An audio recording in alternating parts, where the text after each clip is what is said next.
Boa noite, sejam bem-vindos a mais um estudo do Centro Espírita Paulo de Tarso.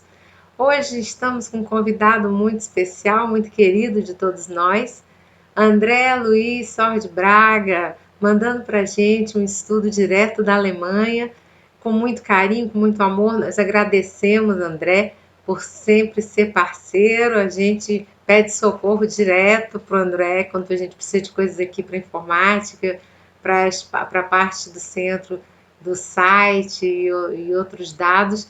André ainda é muito parceiro, mas ele já foi uma das pessoas aqui na nossa casa de maior atuação.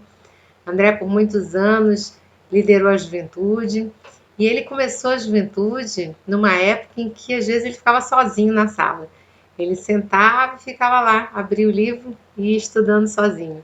Aí até que apareceu um aluno e ficavam os dois ali estudando, apareceu um outro aluno e um outro aluno.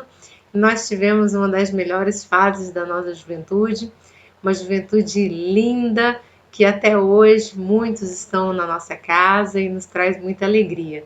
Então, André, fazer um trabalho assim com você, mesmo distante, é uma alegria enorme para todos nós aqui do centro. Seja muito bem-vindo à nossa casa novamente. Nós, nesse instante, vamos nos preparar para a oração.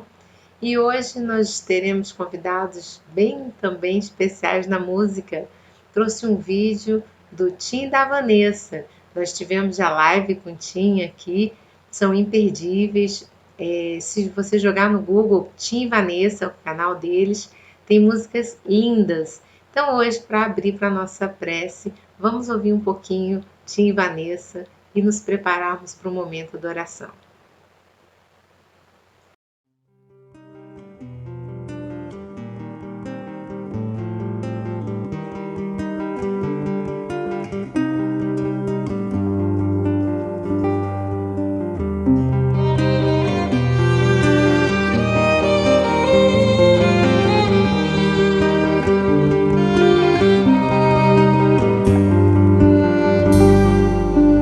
Desde que eu vi, me sinto arder em chamas, me chamas, sou teu pescador. Vi tuas curas, branduras na voz e um sol de ternura rompendo o Tabor. Deixei meu pai, meu mar, meu cais, e busquei meu lugar junto a ti. O amor demais me fez capaz de curar em teu nome a mim. Filho do trovão, deita tua cabeça sobre mim. Mãe Maria, eis teu filho ao lado da cruz. Sou apenas João, o trovão apacentado. Testemunharei por ti, seja onde for. Não te queimarás no óleo que ferver por mim, pois tu viverás pra contar o presente e o futuro aos homens. Chamas e chamas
com esse sentimento de paz, tranquilidade invadindo nosso coração, sentindo as bênçãos do mundo espiritual nos envolvendo, nos trazendo a saúde, o conforto, a alegria de viver.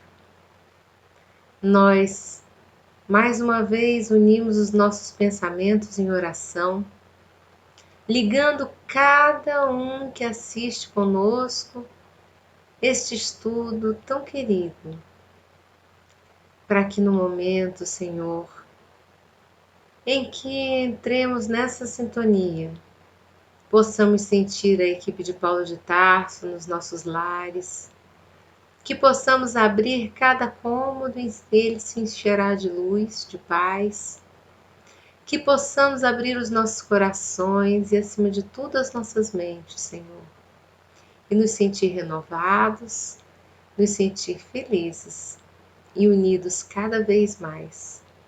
Abençoe, Senhor, o estudo do André, que ele possa tocar os nossos corações e que nós possamos cada vez mais aumentarmos a nossa fé, plantando uma fé com raízes sólidas, firmes, calcada na razão e no amor, na convicção da providência divina, da sua atuação em nossas vidas. E assim, pedimos que sejamos abençoados em mais essa noite de estudo. Graças a Deus que assim seja. Então, pessoal, nesse momento, a palavra com André Braga. Um beijo, querido. Pode falar, a palavra está com você. Fé inabalável é somente a que pode encarar a razão face a face em todas as épocas da humanidade. Isso aqui está no capítulo 19 do Evangelho segundo o Espiritismo, item 7. Kardec, na sua obra, nos seus escritos, ele nos chama a atenção de que um dia a ciência e a religião vão ser uma só coisa.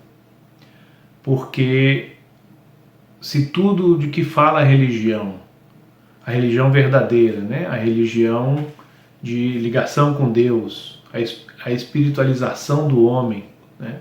Se tudo isso faz parte da realidade, não há por que a ciência não poder estudar essa realidade. E se hoje a nossa ciência, a ciência humana, não se interessa, em parte é por causa de preconceitos que nós mesmos temos, em parte por falta de interesse. Nós estamos muito ligados às coisas, às experiências materiais, estamos ainda deslumbrados com as descobertas, com a nossa capacidade, né? Em parte, culpa também, em parte por causa das religiões, né? Dos religiosos, vamos dizer assim, que utilizaram da religião para dominar, para subjugar, para seu ganho material, né? Nós sabemos que muitos dirigentes, né, tanto do passado quanto, infelizmente, do presente, muitos líderes religiosos, eles no fundo são ateus materialistas.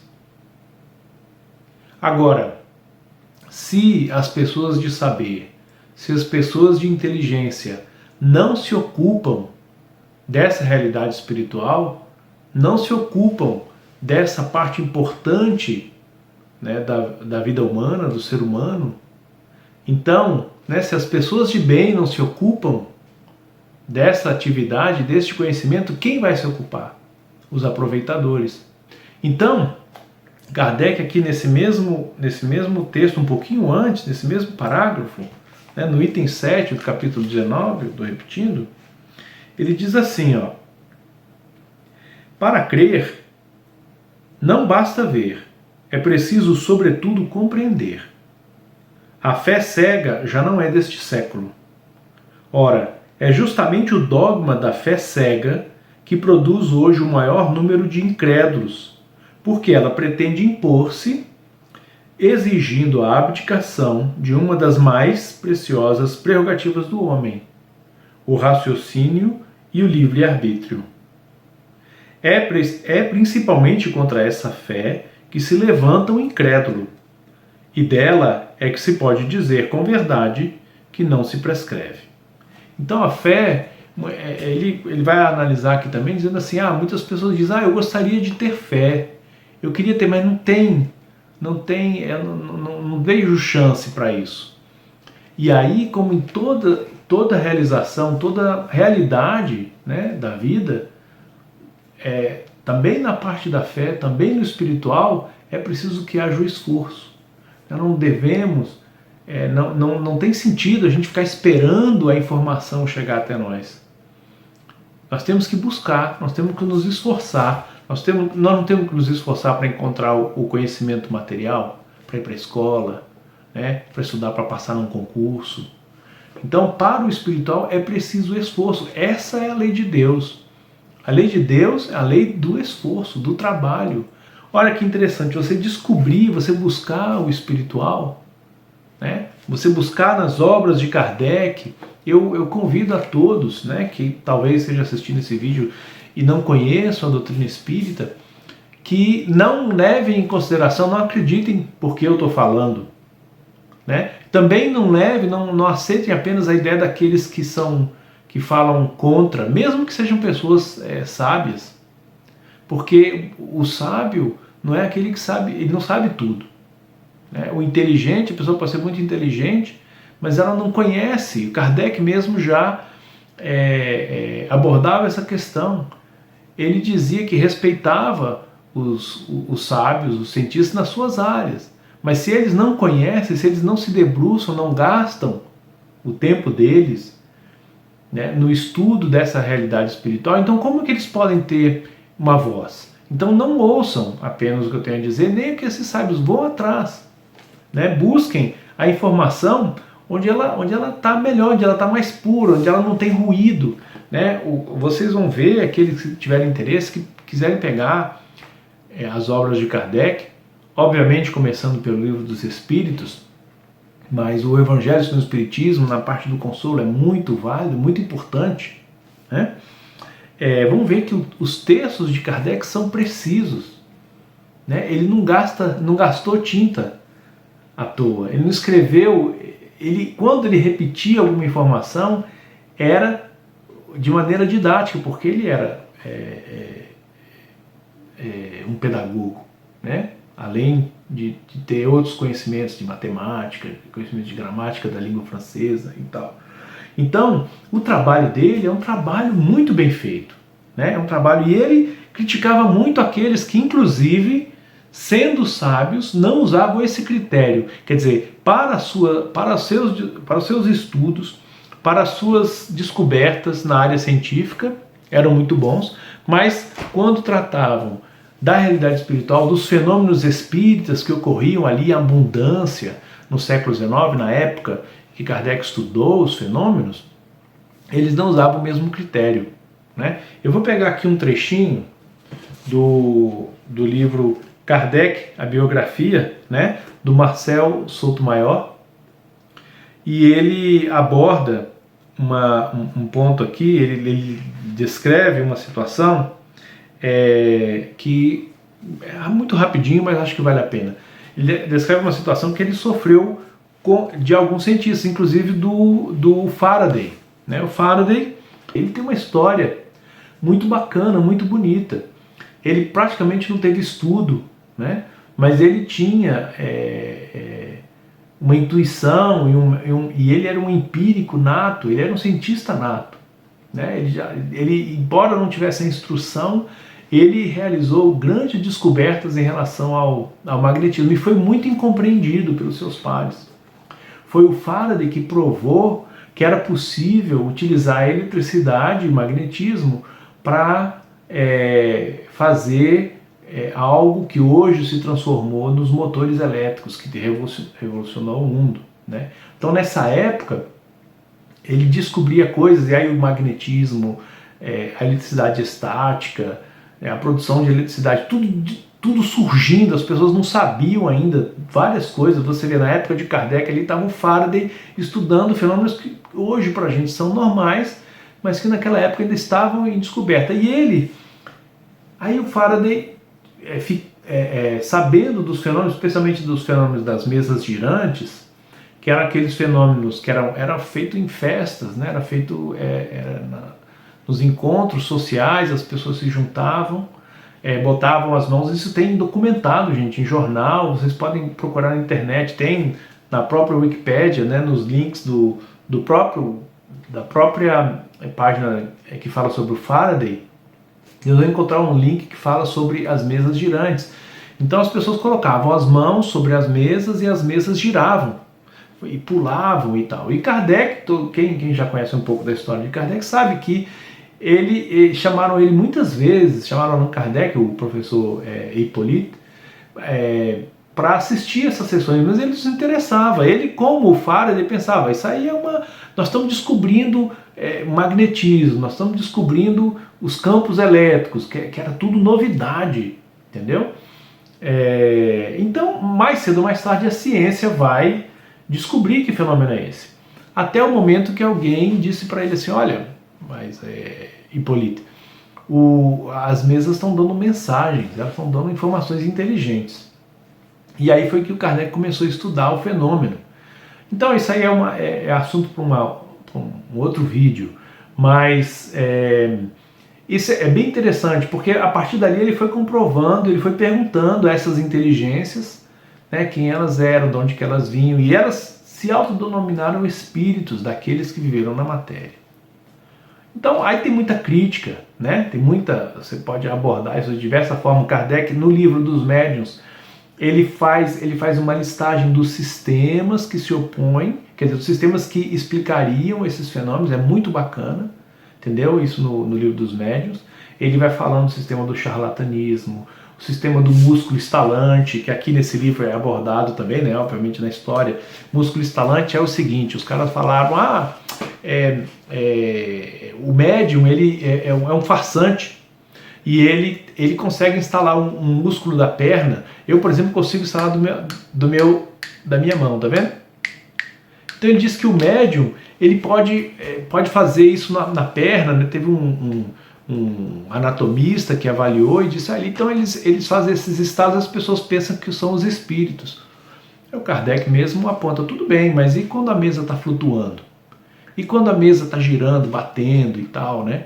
Tá voando no ar.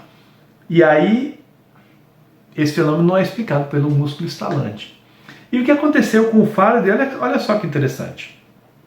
Aqui o Kardec fala assim, primeiro, não é o primeiro que aconteceu, ele diz o seguinte, quanto mais perguntas lançava ao invisível e mais respostas consistentes obtinha do lado de lá, isso porque Kardec ia fazendo perguntas, por exemplo, perguntas em um nível intelectual que nenhum dos assistentes sabia. Então não poderia ser a resposta que a mesa dava através da tipologia, por exemplo, que ela ia batendo, convencionava-se um número de batidas correspondente a determinadas letras do alfabeto, e assim, com muita paciência, né, os caras conseguiam, porque não era nem código Morse ainda é mais inteligente, mas se fazer a letra A é uma batida, a letra Z 20 não sei quantas. Mas então, com muita paciência, eles conseguiam extrair mensagens de um nível intelectual, de informações que as pessoas que pertenciam, estavam na reunião, não tinham como saber. Então, à medida que ele obtinha do lado de lá, né, essas respostas, mais Rivail, o Kardec, Hippolyte Léon Denisard Rivail, mais Rivail se irritava com o tratamento dado pela ciência aos novos fenômenos. Faraday e Chevreul, por exemplo, não poderiam ter chegado tão rápido a conclusões tão definitivas sobre a inexistência de forças invisíveis nas manifestações das mesas. Faltavam a estas pesquisas supostamente científicas 3 qualidades básicas: continuidade, regularidade e isenção. Então, o que Faraday falou sobre as mesas girantes? Ele diz o seguinte, eu voltei aqui antes, né? Ele diz assim, o célebre físico e químico inglês Michael Faraday entrou na roda de investigação para medir a suposta influência de fluidos magnéticos ou elétricos transmitidos à mesa pelos participantes das sessões. Tese defendida por Rivail. Resultado de suas experiências. A mesa se moveu quando as mãos estavam espalmadas sobre o tampo, mas continuou estática quando o cientista usou talco e lâminas de mica para isolar o contato entre os dedos dos comensais e a madeira. Por esta lógica, a dança das mesas seria regida pelos participantes da sessão, com ou sem a consciência deles, por boa fé ou má fé. Tudo bem, aí olha só, aí as mesas que flutuam, as mesas que pulam e tal. E os relatos sobre as mesas suspensas no ar, livres do contato das mãos, estavam fora de cogitação. Deveriam ser descartados como meras fraudes, delírios hipnóticos coletivos ou ilusões contrárias às leis da natureza mais básicas, como a força da gravitação. Então o que acontece? A pessoa, né, no caso aqui o Faraday, ele não utilizou o método científico verdadeiro para analisar essa questão, é o que a gente entende.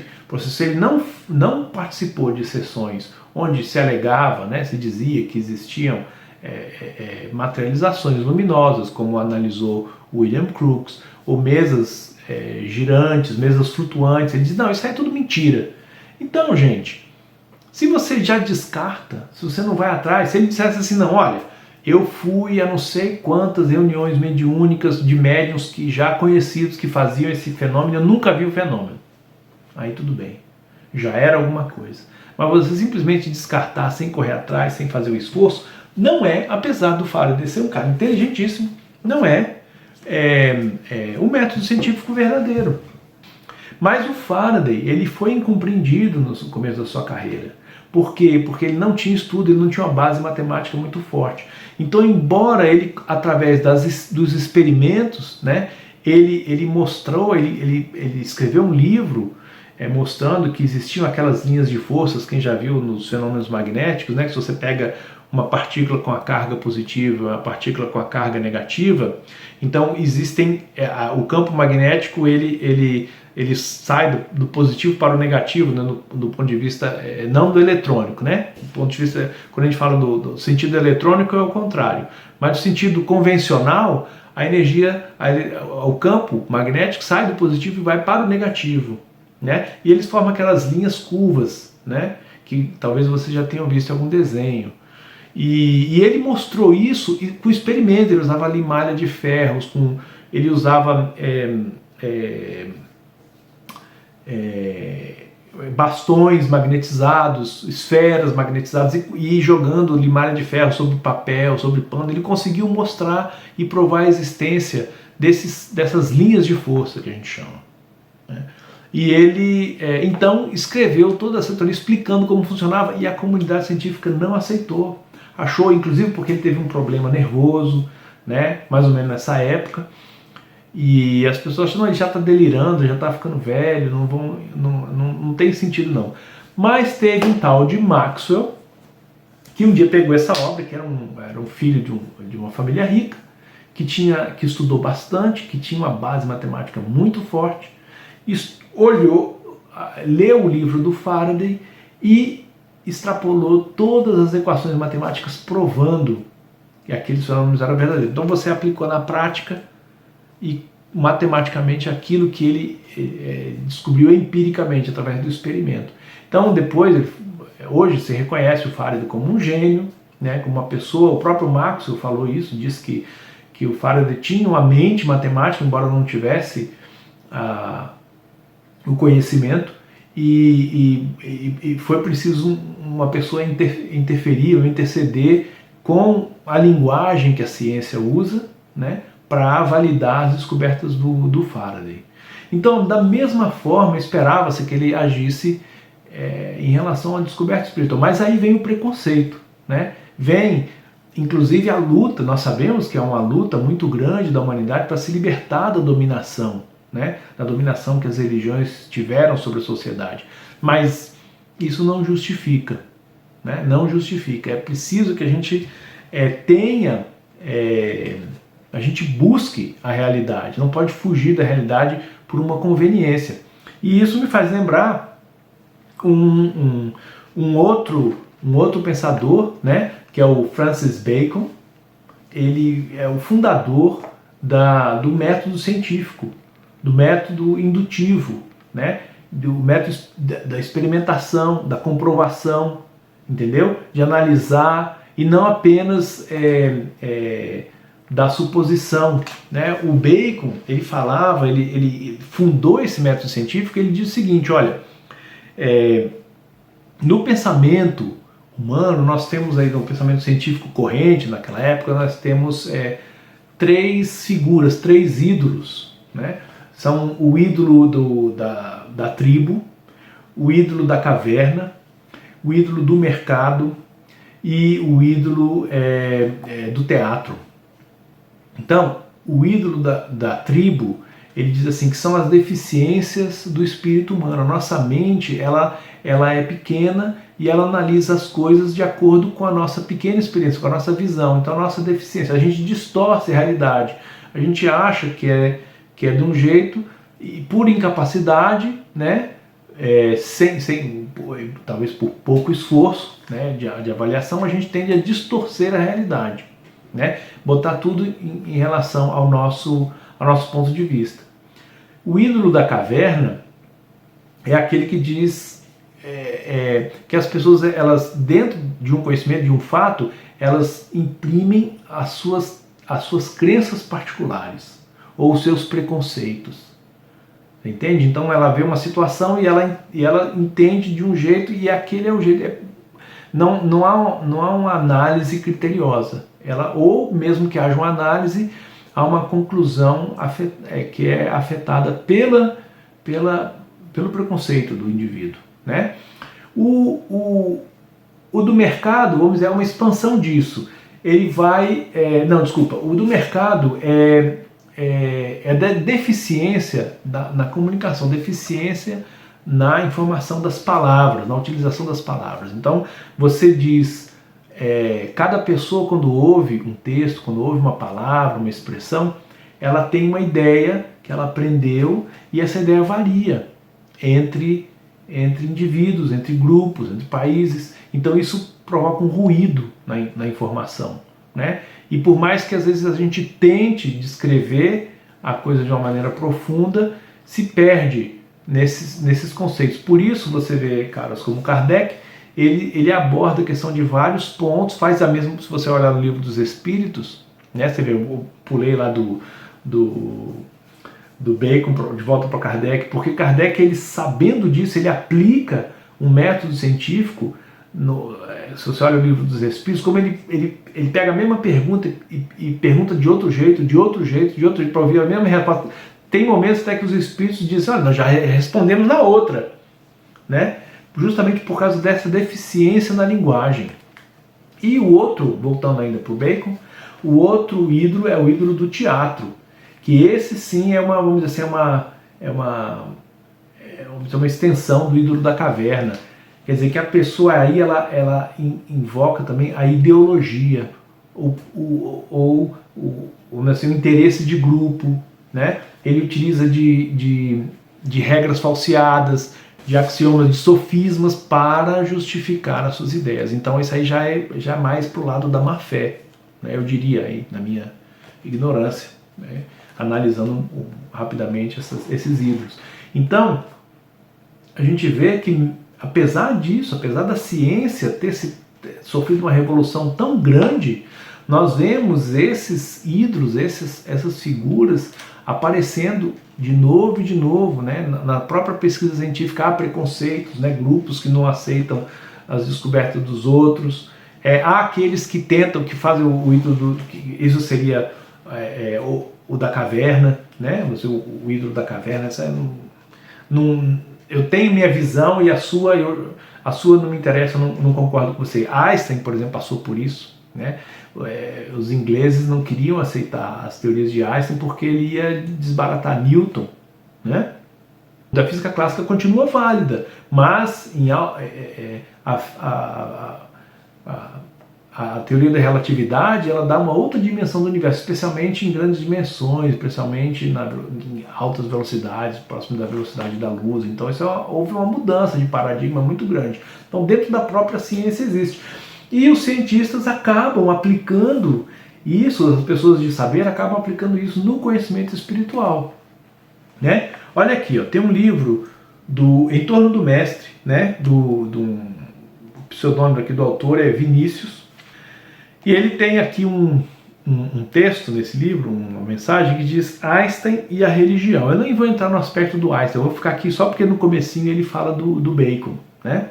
Dizia Bacon: pouca ciência conduz ao ateísmo, muita ciência conduz a Deus.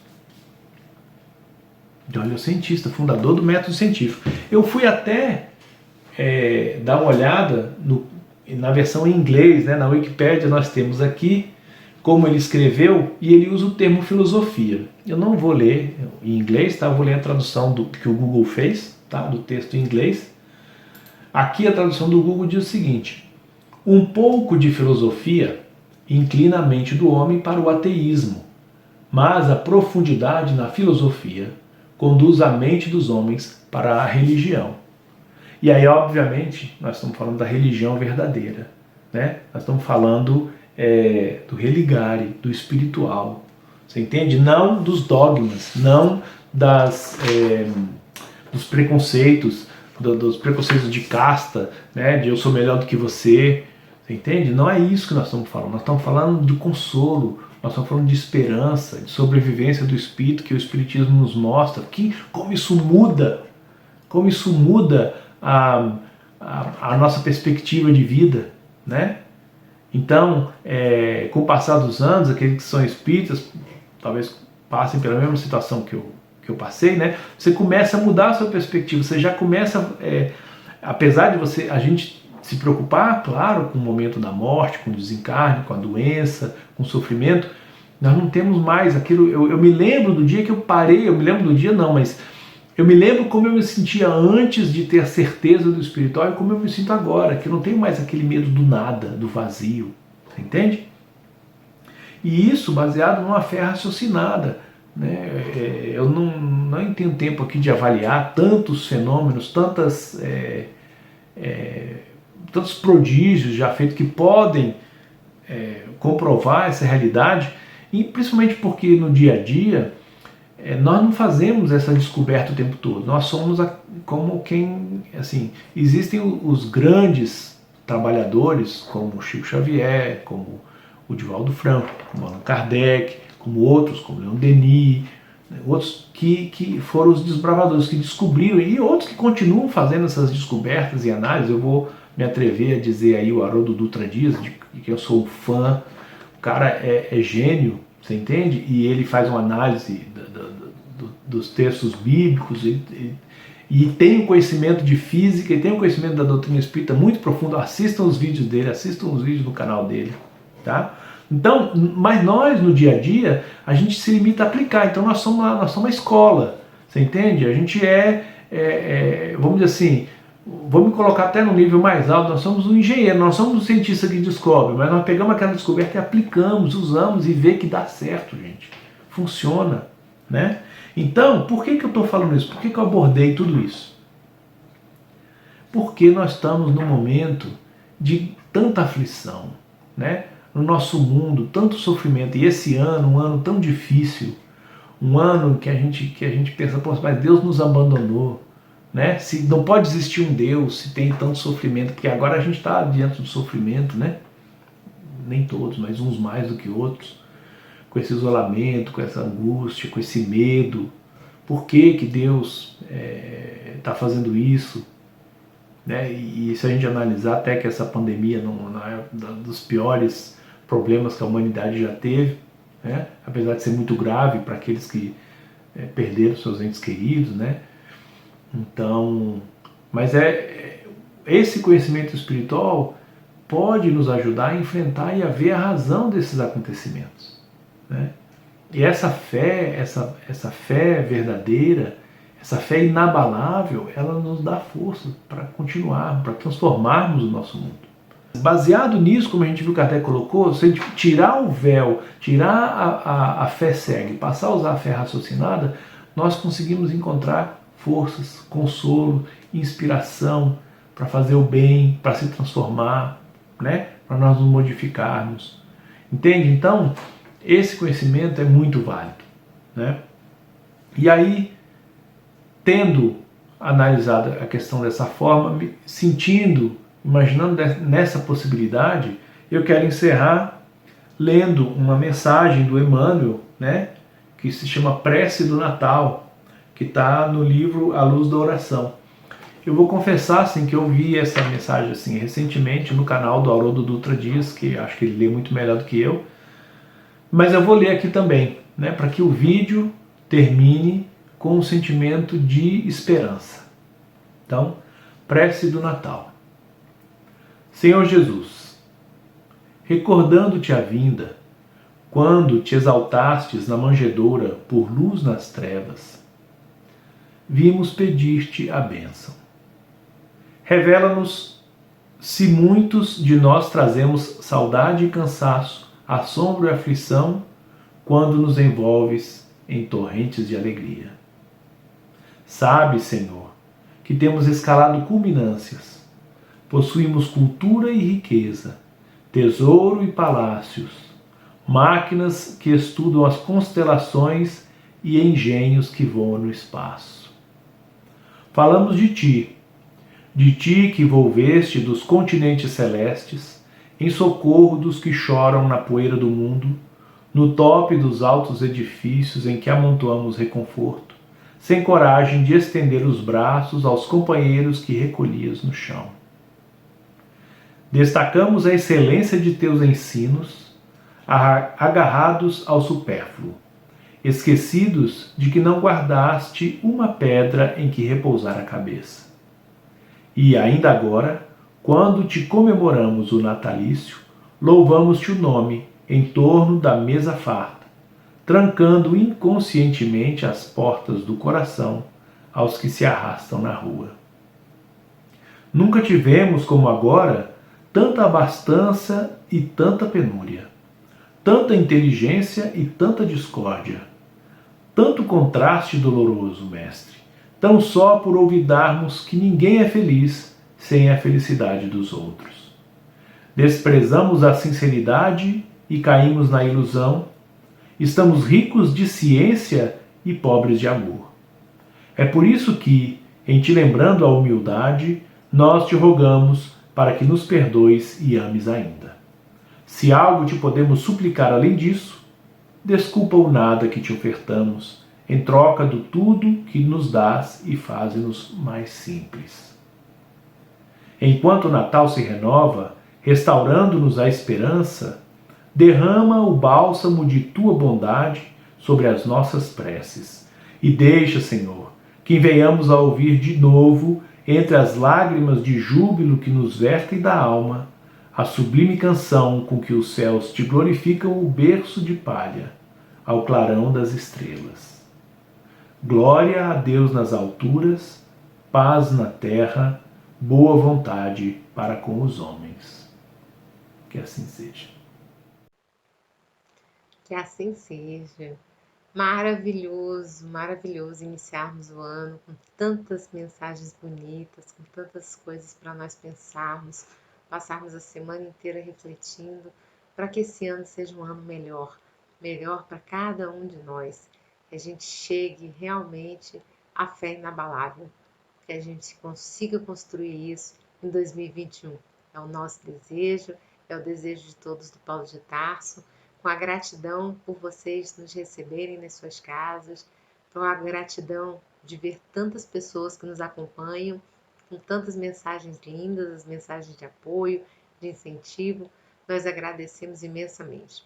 Agradecemos ao André com muito carinho, pelo esforço e a dedicação que ele sempre faz com a casa, todos os problemas, todas as horas que o centro precisa dele, ele está firme, nos auxilia, às vezes de madrugada lá, ele aqui junto, trazendo uma palavra, trazendo um auxílio tecnológico, o que a gente vai precisando. Nossa gratidão, André. Como sempre, sua palavra foi maravilhosa e foi muito bom estar com você nessa noite mais uma vez. Esperamos que tenhamos muitas durante esse ano.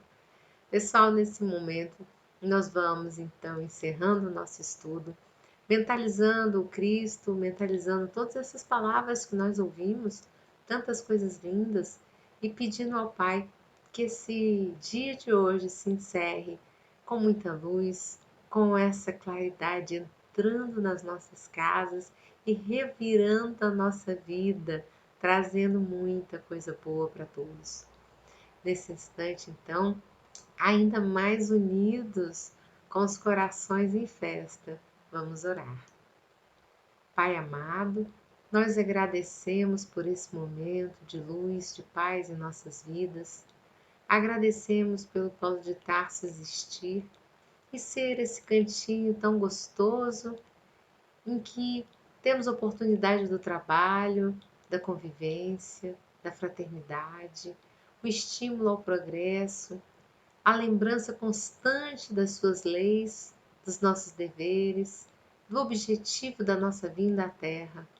Nós agradecemos, Senhor, porque cada dia que estamos juntos é um dia de felicidade, de amor. E pedimos que envolva nesse instante as famílias que ainda sofrem tanto pela pandemia, aqueles que ainda estão passando por problemas emocionais sérios, que possam, Senhor, receber essa luz, que sintam suas vidas sendo transformadas, que se sintam melhor, que tenham, Senhor, o estímulo para procurar o auxílio dos amigos, da família, os recursos da medicina, da psicologia, e que tenham, acima de tudo, Senhor, a certeza de ter no Paulo de Tarso um ombro amigo, sempre pronto para conversar, sempre pronto para ajudar. Ampare, Senhor, cada dia mais todas as famílias do Paulo de Tarso, todo o nosso Distrito Federal, o nosso país abençoado, Senhor, a nossa terra querida. Sê conosco, protegendo-nos em mais esse dia. Graças a Deus que assim seja. Graças a Deus. Mais uma vez, André, gratidão. Muito bom te escutar. Queria estar escutando aqui mais pertinho. Nesse instante, então, gente, nós vamos colocar aqui o WhatsApp do Acolhimento Fraterno do Centro e o WhatsApp do Centro também. Aqueles que precisarem entrar em contato.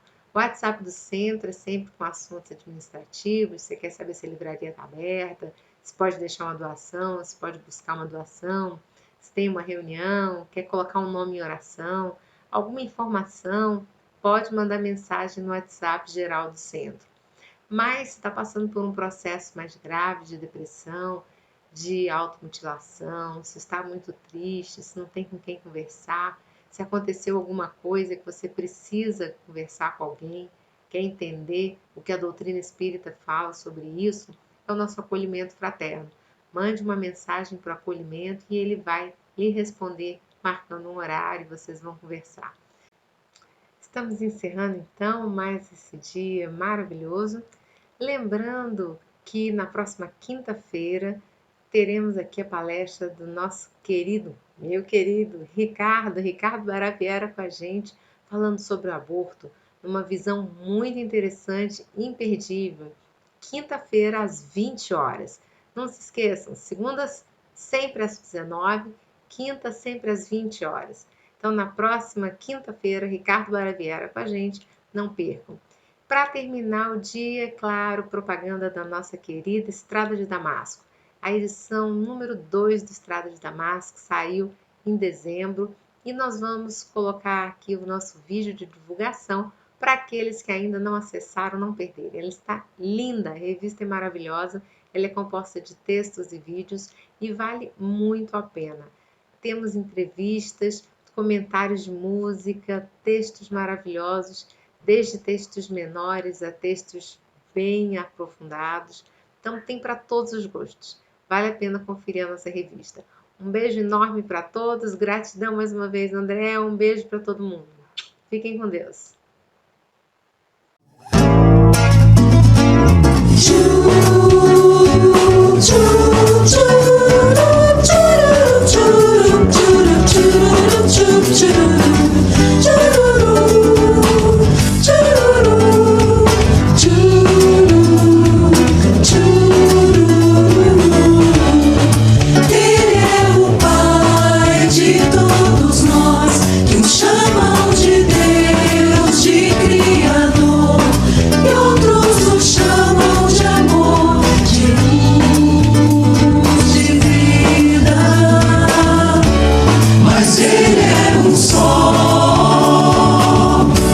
Está entre nós, é fácil ouvir sua voz no coração.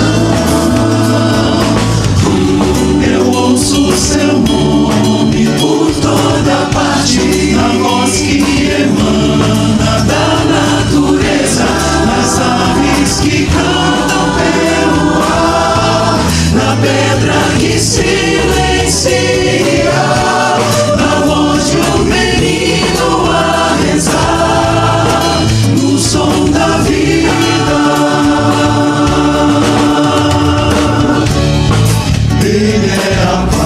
No meio de nós, o bálsamo que alivia a dor, a luz na escuridão da vida. Com ele ninguém está só, não importa a pessoa, é fácil sentir-se